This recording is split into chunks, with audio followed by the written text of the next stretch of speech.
What were some of the hurdles or maybe barriers that kept you from seeking out help from other places, maybe pursuing like in-depth counseling? Like were there things that you feel kept you from pursuing some of that?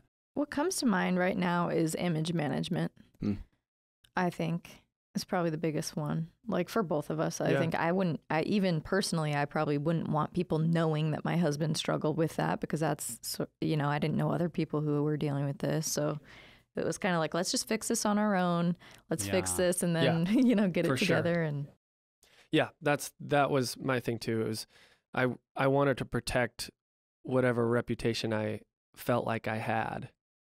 And, you know, at the time and being young, I wanted to be a famous musician, songwriter, artist. It's like, well, that's not the best way to get famous, is to be the porn guy or something. Here we are.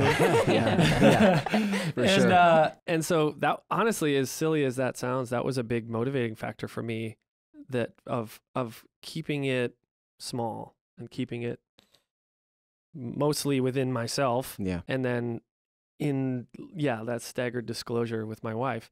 And then the couple people I could trust to try to kind of break out. But ultimately it came down to that lowest moment.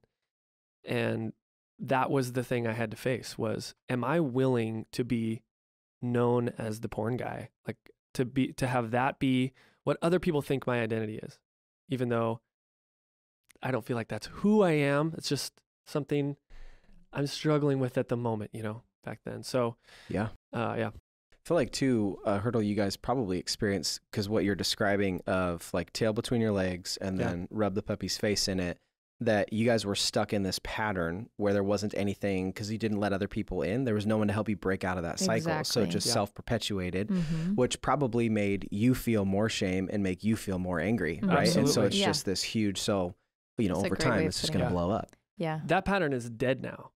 That has been a game changer for our marriage. Because I couldn't, anger was too much. My dad was angry growing up, so I didn't want to be angry. Yeah. And I was never angry. I mean, no one in my life would have noticed me ever be angry, because that was probably the worst sin in my mind. And I didn't want to be that part of my dad. But there is a healthy amount of anger, and being able to do that without sinning, that's totally a thing.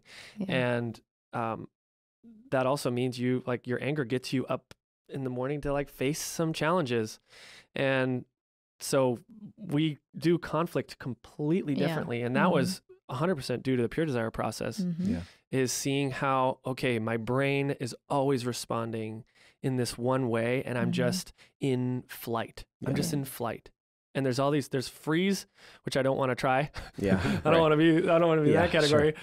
And then there's fight, which I've never really tried. Yeah. And so I kind of started toying with it in as much health as I could manage. And it started helping our conflict recovery. And that's all stuff that's like the stuff we should have learned to try. Like these were the big hurdles, because for me, understanding that pornography and lust and all of that is a symptom of the problems that are going against the grain of God's design for us in life.